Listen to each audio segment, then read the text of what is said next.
Nous retrouvons Kazé, qui se trouve maintenant seule, sans protection, car elle s'est enfuie de la maison où elle avait été accueillie après la mort de Brandon, son mari, tué lors de son exorcisme. Elle a pris une chambre dans un hôtel devant l'urgence de la situation. Mais Brandon lui manque terriblement. Beaucoup de larmes sont versées lorsqu'elle pense à lui. Mais toute sa concentration, sa dévotion, ainsi que sa détermination sans faille, vont vers ce qui lui reste de plus précieux au monde, à ses yeux, à savoir son enfant. Elle se battra corps et âme pour ce bébé, c'est tout ce qui lui reste de Brandon. Et elle compte bien l'élever en sa mémoire. Mais Kazé ne sait pas qu'elle court un réel danger. En effet, elle est activement recherchée par les anges qui refusent que le bébé voie le jour, mais aussi par les démons qui, eux, pensent tout le contraire. Lucifer a ordonné à ces démons de la retrouver et de faire en sorte qu'elle ait ce bébé coûte que coûte. Kazé évite de trop sortir pour ne pas se faire repérer, mais elle n'a pas vraiment le choix. Il faut bien qu'elle se nourrisse, aussi bien pour elle que pour son bébé. Mais Lucifer, lui, ressent les battements du cœur du bébé. Il sait que Kazé n'a plus de protection et décide alors d'activer les démons afin de la trouver plus rapidement. Mais pour l'heure, Kazé, qui ignore tout de la situation, doit sortir pour faire quelques courses. Malgré tout, elle reste prudente et fait le maximum pour rester discrète. Une fois arrivée au magasin, elle prend ce qu'il lui faut et repart aussitôt à l'hôtel.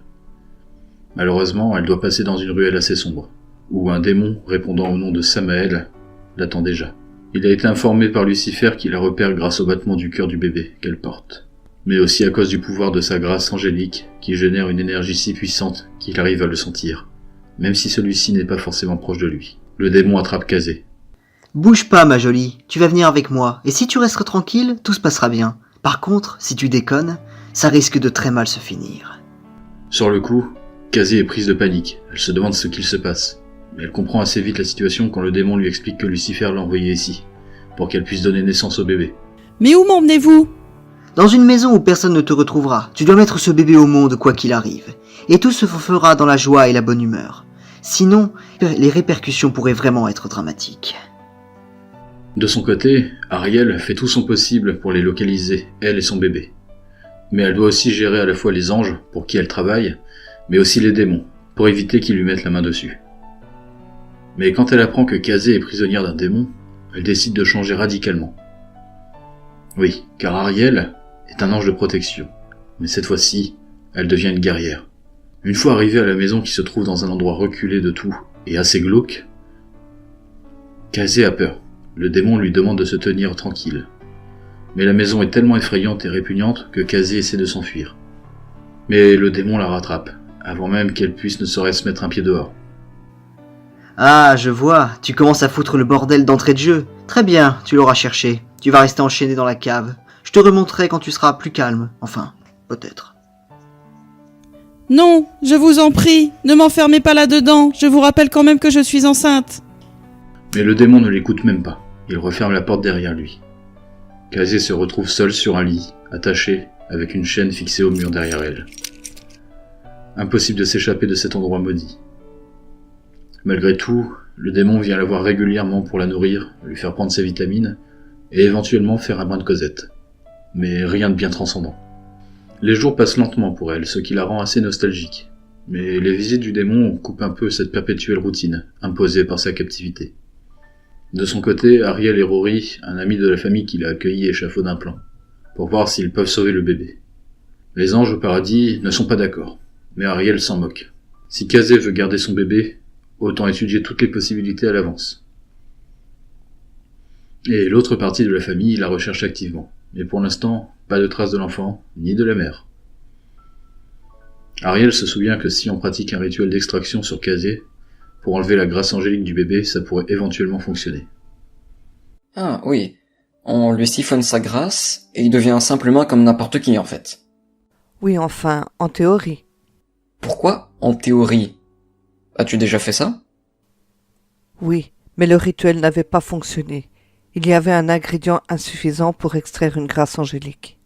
Mais là, nous parlons du fils de Lucifer, un Néphilim engendré par un archange. Je n'ose même pas imaginer ses immenses pouvoirs. Et si on ne le fait pas, que se passe-t-il ? Il sera l'essence même du mal, une perversion de l'Immaculée Conception. Forcément, il y aura des dégâts. Bah, peut-être qu'il sera pas comme son père. On sait jamais. Qui sait ? C'est le fils de Lucifer. Il ne t'est pas venu à l'idée qu'il pouvait être un menteur pathologique comme son père et faire le mal tout comme lui? Oui, effectivement. Alors maintenant que je t'ai exposé la situation, tu crois vraiment que ça peut finir par un happy end, hein? Ouais, non, en fait, ça le fera pas. T'as raison. On n'a aucun autre choix qui s'offre à nous, malheureusement. Rory et Ariel partent pour chercher les ingrédients manquants pour le rituel d'extraction. Pendant ce temps, Kazé est toujours la prisonnière du démon Samael. Il va la voir à la cave, et Kazé lui dit « Je ne suis pas à l'aise ici. En plus, je suis enfermée dans une cave alors que je suis enceinte. C'est vraiment pas l'idéal. » Vous êtes la version de Marie 2.0, nouvelle génération, et vous trouvez encore le moyen de vous plaindre. Vous, les humains, on vous a nourri avec tellement de propagande. Mais ne vous inquiétez pas, vous allez mettre ce bébé au monde, quoi qu'il arrive, et nous serons là à veiller sur lui, en nous assurant qu'il mette cette terre à feu et à sang. C'est ignoble ce que vous dites, et ne parlons pas de ce que vous me faites endurer. Je ne suis pas là que pour votre bien-être, mais surtout pour celui du bébé, pour qu'il accomplisse son destin, celui de détruire tout sur son passage. Mais tout à coup, Ariel commence à sentir le pouls céleste du bébé. Elle se met sur sa fréquence et réussit à le localiser, et dit à Rory « Attends, je le tiens. Je capte le pouls céleste du Néphilim. Il n'est pas loin d'ici. » Attends, tu en es vraiment sûr? Les prédictions sont prédictives, pas déclaratives. Mais oui, ils sont bel et bien là. On va y aller, et tuer le démon et ramener Kazé à la maison. Attends, un peu là, ok. Tu veux qu'on aille tuer un démon à seulement nous deux? C'est bien ça? Oui, c'est bien ça, tu as tout compris. Non, attends, on peut pas faire ça. J'ai rien d'un combattant ou d'un guerrier, moi. Je suis pas comme toi. Je suis juste un humain. Tu vois une autre solution, toi? Parce que moi, non. Oui, on prévient les autres, on attend sagement qu'ils rappliquent, et ensuite on passe à l'action. Non, pas le temps d'attendre la cavalerie. On y va tout de suite. Tu restes derrière moi. Je tue le démon, on retrouve Kazé, et on fiche le camp en vitesse. Et on l'emmène dans un endroit sûr. Non, désolé, je peux pas faire ça. Ben en fait, c'est moi qui suis désolé. Mais là, tu as plus vraiment le choix maintenant. Quoi, comment ça, plus vraiment le choix maintenant? Ça veut dire quoi, ça encore? Ça veut dire que le démon a senti notre présence. Alors suis-moi et reste bien derrière moi surtout. Mais j'ai pas envie de mourir maintenant, moi. En plus, j'ai peur. Désolé, Rory, mais la peur n'a jamais évité le danger. Et si tu fais exactement ce que je te dis, tu vivras encore de belles années. Rory suit Ariel à la trace avec une peur inimaginable. Elle trouve exactement l'endroit où se trouve Kazé et le bébé, grâce à ses pouvoirs d'ange. Ils entrent tous les deux dans la maison, mais le démon s'est déjà échappé pour ainsi éviter une mort certaine et douloureuse. Ariel suit les battements du cœur du bébé qui l'amène directement à la cave où se trouve Kazé, qui est folle de joie en les voyant arriver. « Oh mon Dieu, que faites-vous ici? Je suis trop contente de vous voir. » Mais pourquoi vous êtes partis comme ça, enfin? Vous auriez pu vous faire tuer. Puis, tout en délivrant Kazé de ses chaînes qui la retenaient prisonnière, Ariel ajoute Oui, bon, si on pouvait reparler de ça un peu plus tard, ça serait bien. Car là, on est exposé au danger, avec non seulement une femme enceinte, mais en plus, un humain peureux. Et j'ai pas trop envie de me retrouver à combattre un démon avec vous deux à surveiller en plus. Mais je suis pas peureux, moi. Si tu l'es. Non, j'ai absolument pas peur. Très bien. Alors retourne-toi et regarde ce qu'il y a derrière toi. Rory se retourne lentement et voit une ombre noire sur l'un des murs de la cave. Il hurle de terreur. Ah! Ok. C'est bien ce que je disais. Bon, on peut y aller maintenant? Tout le monde repart de la maison satisfait de leur victoire d'avoir retrouvé Kazé, saine et sauve. Mais à partir de maintenant, Ariel décide de protéger Kazé seule afin d'éviter qu'elle se fasse de nouveau enlever. Surtout que le démon Samael la recherche sûrement pour l'avoir de nouveau près de lui. Mais pour l'heure, Ariel et Kazé doivent quitter la famille qui les héberge, car le pouls céleste du bébé pourrait bien attirer Lucifer ici. La famille possède une autre maison qui est assez éloignée de tout, et qui se trouve au milieu de nulle part, dans une forêt où elles pourront être tranquilles, en attendant de voir comment procéder avec la grâce angélique du bébé. La famille les conduit dans cette nouvelle maison qui est plus appropriée pour une protection efficace. Ariel place des pièges à démons tout autour de la bâtisse, afin qu'aucun d'entre eux ne puisse entrer. En attendant, Lucifer sent que son fils n'est plus avec le démon Samael. Une petite discussion s'impose. Oui, car ils n'ont pas besoin de se voir pour communiquer. Samael dit à Lucifer. Tout va pour le mieux. Je viens de faire une sieste au véhicule. Oh, c'est vrai? Samael, je sais que tu mens. Dis-moi, que s'est-il passé? Monseigneur, La vérité. Écoutez, les anges nous ont retrouvés. L'un d'eux l'a prise avec lui. L'un d'eux?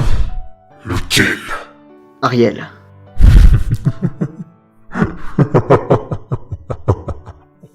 Incroyable. Tu oses me dire que tu vas laisser cette garce prendre mon fils? Je les retrouverai, monseigneur. Tu as intérêt. Parce que sinon, tu peux dire adieu à ton fantasme de régner sur le paradis et la terre à mes côtés. Mais ce n'est pas un fantasme, c'est ce que vous m'avez promis. Dans ce cas, je vais te faire une autre promesse. Retrouve mon petit, où les tourments auxquels je vais te soumettre ne prendront jamais fin. Et ça, c'est une promesse. Arrange ton erreur, Samael. Arrange-la, et au plus vite. Je le jure. Une fois toutes les protections de la maison prêtes et actives, Ariel et Kazé ont une discussion à propos du rituel d'extraction de grâce de son bébé. Mais Kazé refuse qu'on lui enlève ses pouvoirs. Elle est convaincue que son bébé n'est pas maléfique. Il lui parle et lui montre de la bienveillance à travers elle. Mais Ariel n'est pas de cet avis et lui dit alors « Je suis désolé, Casey, mais c'est ce qu'il vous fait croire, c'est tout.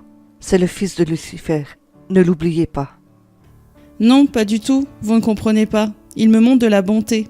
Il n'est pas l'être maléfique que vous pensez. Il est même plutôt gentil. Ce bébé ne naîtra pas forcément comme un être diabolique. Je suis désolé, Casey, mais je ne peux pas prendre ce risque. Personne d'ailleurs. La discussion continue encore un peu, mais tout à coup, le bébé donne des coups de pied. Kazé sourit, puis elle prend la main d'Ariel, qu'elle pose sur son ventre. Quand tout à coup, Kazé a comme une vision. Ariel subit la même chose de son côté. Le bébé montre à Kazé et Ariel un combat à l'avance pour éviter qu'il se produise. Mais le bébé lui montre aussi qu'il souhaite que ce soit Ariel qui le protège et veille sur lui, lors de son arrivée sur cette terre. Mais elle décide de ne rien dire à Ariel, qui, elle, de son côté, ne sait plus quoi penser. Si vraiment ses visions sont réelles, elle va devoir affronter un combat. Mais lequel? Celui contre les anges ou contre les démons? De son côté, Kazé décide d'enregistrer une petite vidéo pour son fils qu'il pourra visionner plus tard. Car le jour de la naissance de celui-ci, Kazé ne sera malheureusement plus de ce monde. Elle va mourir en donnant naissance à son enfant. Elle se met dans une pièce où elle est seule, prépare le matériel, puis commence l'enregistrement. Salut Chris, je suis ta maman. Je sais que tout ira bien. Tu vas être quelqu'un de formidable. Et en plus tu auras un ange qui veillera sur toi. Si tu savais comme je t'aime, Chris. Oui, je t'aime de tout mon cœur. Je t'aime, mon chéri. Au revoir. Ariel et Kazé commencent à développer une amitié très forte l'une envers l'autre au fur et à mesure que le temps passe. Ce qui fait que la grossesse se passe bien mieux qu'à ses débuts. Mais au travers des discussions des filles, les heures passent rapidement. Elles doivent aller en ville pour faire des courses. Elles se préparent et se mirent en route. Mais au moment du retour, Kazé dit « Ariel, attends s'il te plaît. Il faut que je me repose. Il y a un petit parc là-bas. Viens, on va se poser un petit moment sur un banc. Le temps que je me reprenne un peu. Car être enceinte n'est pas de tout repos. » Ariel accepta, mais très vite elle sent que quelque chose ne va pas. Elle prévient Kazé de s'éloigner un peu car elle sent la présence d'un démon. Effectivement, Samael est là. Il ne pouvait pas les avoir à la maison car celle-ci est truffée de pièges à démons. Mais là, les filles sont vulnérables. Ariel comprit très vite le sens de sa vision lorsqu'elle a touché le ventre de Kazé. Mais tout à coup, elle s'approche d'Ariel pour lui prendre la main. Quelque chose de bizarre se produit alors. La main d'Ariel dégage une force délivrée par l'enfant lui-même, exactement comme quand elle a posé la main sur son ventre. C'est pour aider Ariel qu'il fait ça. Le combat a lieu et elle réussit à tuer Samael. Et tout s'est passé exactement comme dans sa vision. Ariel demande à Kazé. « Est-ce que tout va bien, Casey ?» Elle lui répond que oui, mais qu'elle a eu peur. Et elle a senti qu'elle devait s'approcher d'Ariel peu avant le combat pour lui prendre la main. C'est le bébé qui a fait ça volontairement pour aider Ariel à tuer le démon plus facilement. Les filles rentrent à la maison et Kazé avoue à Ariel que ce que veut l'enfant par-dessus tout, c'est elle. Pour à la fois le protéger des influences maléfiques, mais aussi pour le guider et le maintenir sur le droit chemin. Ariel acquiesce sur le coup, mais elle doit prendre un peu l'air pour digérer tout ça. Quand Ariel sort, elle voit une espèce de faille près de la maison. C'est le signe que le bébé ne va pas tarder à venir au monde. Elle décide de passer la faille, là où elle tombe sur un monde apocalyptique, qu'elle explore peu à peu. Puis elle comprend très vite qu'elle se trouve au beau milieu d'une bataille entre le bien et le mal. Elle décide de faire demi-tour pour retrouver Kazé. Entre-temps, la famille qui les hébergeait vient de leur rendre visite. Ils prennent des nouvelles. Ariel leur explique tout ce qui s'est passé, la vision de la mort du démon Samael, et leur dit qu'il ne faut pas faire le rituel d'extraction de grâce. Car à présent, je sais que cet enfant doit venir au monde avec tous ses pouvoirs intacts. Kazé confirme les dires d'Ariel, mais les autres ont un peu peur et espèrent vraiment qu'elle ne se trompe pas. Ariel, je peux te parler un moment? Oui, je sais. Ça peut paraître bizarre, mais t'inquiète, je sais ce que je fais. Les anges sont des soldats de Dieu. Je suis un soldat, enfin depuis que je veille sur Casey. Car maintenant, il me faut me battre pour la protéger, elle et son bébé. D'accord, je l'espère pour nous tous. Mais c'est quoi cette espèce de truc lumineux là dehors? Entre-temps, les autres membres de la famille vont les rejoindre dehors, sauf une femme, qui est restée auprès de Kazé, car elle ne va plus tarder à mettre au monde son bébé. C'est une faille dans l'espace-temps. C'est une porte qui mène à un autre univers, une sorte de réalité alternative. Notre monde, mais en différent. Comment ce truc est arrivé là? L'enfant va bientôt naître. Manifestement, son pouvoir se nourrit du tissu de notre univers. Il y a quoi précisément de l'autre côté? Il ne vaut mieux pas que vous le sachiez. Ouais, si tu le dis. Pourtant il le faut. Ils passent la faille pour aller voir ce qui se passe de l'autre côté, mais personne, sauf Ariel, ne savait sur quoi ils allaient réellement tomber. Ouais, mais c'est quoi ça? Comme je vous l'ai dit, c'est la Terre. Mais cette Terre est enlisée dans une guerre éternelle entre le paradis et l'enfer. Il y a des armées d'anges qui combattent des hordes de démons. Et les quelques humains survivants qui restent sont pris entre les deux. Quand l'enfant sera né, la brèche se refermera. En fait, ce n'est pas une guerre, c'est une extermination. Tout le monde repasse la faille pour aller au chevet de Kazé, qui est maintenant sur le point de mettre au monde son bébé, mais tout le monde s'écarte le plus possible d'elle. Car quand l'enfant fera sa venue sur cette terre, cela va dégager une énergie si puissante que tout le monde sera projeté au sol avec violence. Seul Ariel peut supporter une telle déflagration d'énergie aussi puissante. Ariel est vraiment triste de perdre son ami, mais elle lui fait une promesse qui touche Kazé en plein cœur, et la remplit de joie malgré les circonstances. Ne t'inquiète pas, Casey. Je veillerai sur ton enfant, comme si c'était le mien. Je ferai tout ce qui est en mon pouvoir pour que ce soit l'enfant que tu as toujours voulu. Je ferai de ton fils un être exceptionnel, plein de vie et de l'empathie à revendre, un être dont tu pourras être fier. Tu avais raison dès le début, en ce qui le concerne. Je respecterai tes choix jusqu'au bout, car ce sont les bons. Quant à toi, ne t'inquiète pas, j'ai fait en sorte que tu aies une place de choix au paradis, mon ami. Kazé regarde Ariel tendrement. Une larme de satisfaction coulait sur sa joue rougie par l'émotion des mots qu'avait prononcés Ariel, à l'égard de son bébé et d'elle-même. Ariel prend la main de Kazé dans la sienne, les larmes coulent sur ses joues aussi. Quand tout à coup, une énorme force balaye tout sur son passage. Tout le monde se retrouve à terre à cause de la violence du choc. Mais pas de blessés, tout va bien. Ainsi que la petite vie qui vient de faire son apparition sur cette terre. Il est en pleine santé. Ariel le prend immédiatement en charge, en faisant la promesse que jamais il ne rencontrera son père, qui lui est le mal incarné. La faille dehors avait maintenant disparu, pour laisser place à un monde simple, mais non plus apocalyptique comme le présageait l'autre côté sombre de la faille. Quelques mois ont passé depuis la mort de Kazé. Mais Ariel avait tenu sa promesse, le Néphilim a bien grandi. Maintenant, il n'est plus un bébé, mais un adolescent. Car oui, les Néphilim grandissent plus vite que la normale. Il est rempli de bonté, de joie et de respect pour toute vie sur cette terre qu'il affectionne tant. Ariel l'a appelé Chris, d'un commun accord avec sa mère. Elle lui donne la clé USB qui contient l'enregistrement que Kazé avait fait pour lui quand elle était enceinte. Chris écoute le court enregistrement qui lui remplit le cœur avec davantage d'amour et de tendresse et dit à haute voix. Maman, je ne t'ai jamais rencontré. Mais quand tu étais enceinte de moi, j'ai ressenti toute ta bienveillance et ton amour envers les humains et cette terre. C'est cette même terre qu'à présent je chéris plus que tout au monde. Je ferai tout pour que tu sois fière de moi. Et jamais je ne te décevrai. Je t'aime, maman.